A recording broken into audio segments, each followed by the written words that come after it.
بنی اسرائیل میں برسیسا نامی ایک راہب تھا۔ اس وقت بنی اسرائیل میں اس جیسا کوئی عبادت گزار نہیں تھا۔ اس نے ایک عبادت خانہ بنایا ہوا تھا، وہ اسی میں عبادت میں مست رہتا تھا۔ اسے لوگوں سے کوئی غرض نہیں تھی، نہ تو وہ کسی کو ملتا تھا اور نہ ہی کسی کے پاس آتا جاتا تھا۔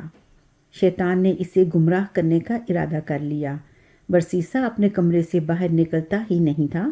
وہ ایسا عبادت گزار تھا کہ اپنا وقت ہرگز ضائع نہیں کرتا تھا۔ شیطان نے دیکھا کہ جب دن میں کچھ وقت تھکتا ہے تو کبھی کبھی اپنی کھڑکی سے باہر جھانک کر دیکھ لیتے ہیں۔ ادھر کوئی آبادی بھی نہیں تھی، اس کی اکیلی جھونپڑی تھی۔ اس کے ارد گرد کھیت اور باغ تھے۔ جب اس نے دیکھا کہ وہ دن میں 1 یا 2 مرتبہ کھڑکی سے دیکھتے ہیں تو اس مردود نے انسانی شکل میں آ کر کھڑکی کے سامنے نماز کی نیت باندھ لی۔ اس نے نماز کیا پڑھنی تھی، فقط شکل بنا کر کھڑا تھا۔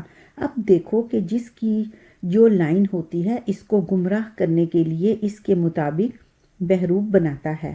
چنانچہ جب اس نے کھڑکی میں سے باہر جھانکا تو ایک آدمی کو قیام کی حالت میں دیکھا۔ وہ بڑا حیران ہوا۔ جب دن کے دوسرے حصے میں اس نے دوبارہ ارادتاً باہر دیکھا تو وہ رکوع میں تھا۔ بڑا لمبا رکوع کیا، پھر تیسری مرتبہ سجدے کی حالت میں دیکھا۔ کئی دن اسی طرح ہوتا رہا۔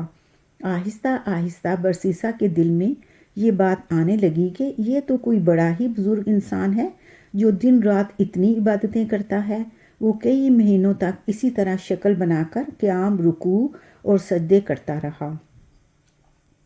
یہاں تک کہ برسیسا کے دل میں یہ بات آنے لگی کہ میں اس سے پوچھوں تو صحیح کہ یہ کون ہے۔ جب برسیسا کے دل میں یہ بات آنے لگی تو شیطان نے کھڑکی کے قریب مصلح بچھانا شروع کر دیا۔ جب مصلح کھڑکی کے قریب آ گیا اور برسیسا نے باہر جھانکا تو اس نے شیطان سے پوچھا، تم کون ہو؟ وہ کہنے لگا، آپ کو مجھ سے کیا غرض ہے؟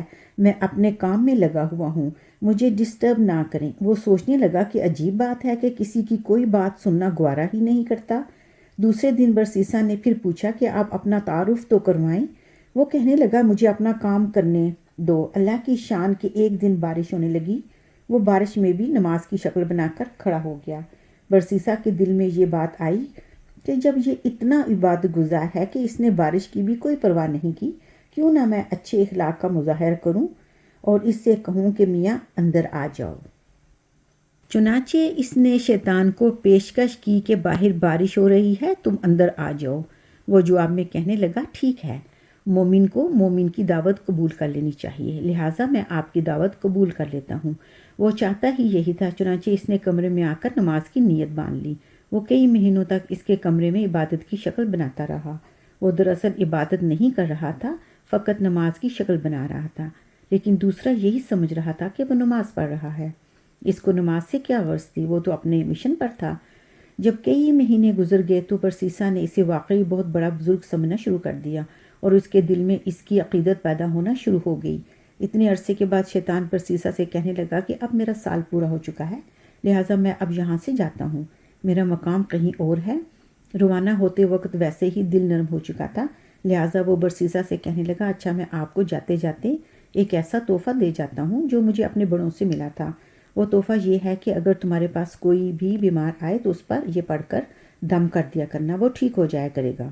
تم بھی کیا یاد کرو گے کہ کوئی آیا تھا اور تحفہ دے گیا تھا۔ برسیسا نے کہا، مجھے اس کی کوئی ضرورت نہیں۔ وہ کہنے لگا، ہمیں یہ نعمت طویل مدت کی محنت کے بعد ملی ہے، میں وہ نعمت تمہیں تحفے میں دے رہا ہوں اور تم اس سے انکار کر رہے ہو، نالائق انسان ہو۔ یہ سن کر برسیسا کہنے لگا، اچھا جی، مجھے بھی سکھا ہی دیں۔ چنانچہ شیطان نے اسے ایک دم سکھا دیا اور یہ کہتے ہوئے رخصت ہو گیا کہ اچھا پھر کبھی ملیں گے۔ وہ وہاں سے سیدھا بادشاہ کے گھر گیا۔ بادشاہ کی 3 بیٹے اور 1 بیٹی تھی۔ شیطان نے جا کر اس بیٹی پر اثر ڈالا اور وہ مجنون سی ہو گئی۔ وہ خوبصورت اور پڑھی لکھی لڑکی تھی، لیکن شیطان کے اثر سے اسے دورے پڑنے شروع ہو گئے۔ بادشاہ نے اس کے علاج کے لیے حکیم اور ڈاکٹر بلوا لیے۔ کئی دنوں تک وہ اس کا علاج کرتے رہے، لیکن کوئی فائدہ نہ ہوا۔ جب کئی دنوں کی علاج کے بعد کچھ افاقہ نہ ہوا تو شیطان نے بادشاہ کے دل میں یہ بات ڈالی کہ بڑے حکیموں اور ڈاکٹروں سے علاج کروا لیا ہے، اب کئی دم والے سے ہی دم کروا لیں اور دم کروا کے دیکھ لیں۔ خیال آتے ہی اس نے سوچا کہ ہاں، کسی دم والے کو تلاش کرنا چاہیے۔ چنانچہ اس نے اپنے سرکاری ہرکارے بھیجے تاکہ وہ پتہ کر کے آئیں کہ اس وقت سب سے زیادہ نیک بندہ کون ہے؟ سب نے کہا کہ اس وقت سب سے زیادہ نیک آدمی تو برسیسا ہی ہے۔ بادشاہ سوچ میں پڑ گیا کہ اگر جنگ میں جاؤں گا تو بیٹی کو کس کے پاس چھوڑ کر جاؤں گا۔ کسی نے مشورہ دیا کہ کسی وزیر کے پاس چھوڑ جائیں، اور کسی نے کوئی اور مشورہ دیا۔ بادشاہ کہنے لگا کہ اگر دوبارہ بیماری لگ گئی تو پھر کیا بنے گا؟ برسیسا تو کسی کی بات بھی نہیں سنے گا۔ چنانچہ بادشاہ نے کہا کہ میں خود برسیسا کے پاس اپنی بیٹی کو چھوڑ کر جاتا ہوں۔ دیکھو شیطان کیسے جوڑ ملا رہا ہے۔ بادشاہ اپنی بیٹی کو ساتھ لیے برسیسا کے پاس پہنچ گیا اور کہنے لگا، ہم جنگ پر جا رہے ہیں، زندگی اور موت کا پتہ نہیں، مجھے اس وقت سب سے زیادہ اعتماد تم پر ہے اور میری بیٹی کا علاج بھی تمہارے ہی پاس ہے، لہٰذا میں چاہتا ہوں کہ یہ بچی تمہارے پاس ہی ٹھہر جائے۔ برسیسا نے کہا، میں نہیں چاہتا کہ یہ بچی اکیلی میرے پاس رہے۔ بادشاہ نے کہا، نہیں، ایسی کوئی بات نہیں، بس آپ اجازت دے دیں، میں اس کے رہنے کے لیے آپ کے عبادت خانے کے سامنے ایک گھر بنوا دیتا ہوں اور یہ اسی گھر میں ٹھہرے گی۔ برسیسا نے یہ سن کر کہا، چلو ٹھیک ہے۔ جب اس نے اجازت دے دی تو بادشاہ نے اس کی عبادت خانے کے سامنے گھر بنوا دیا اور بچی کو وہاں پہ چھوڑ دیا۔ ایک دن برسیسا کے دل میں بات آئی کہ میں اپنے لیے تو کھانا بناتا ہوں، کیوں نہ میں اس بچی کو بھی دے دیا کروں، تو اس میں حرج ہی کیا ہے؟ چنانچہ وہ اکیلی ہے، پتہ نہیں اسے کھانے کو کچھ ملتا ہوگا کہ نہیں۔ چنانچہ وہ کھانا بناتا اور آدھا خود کھا کر باقی کھانا بچی کے گھر کے باہر رکھ دیتا۔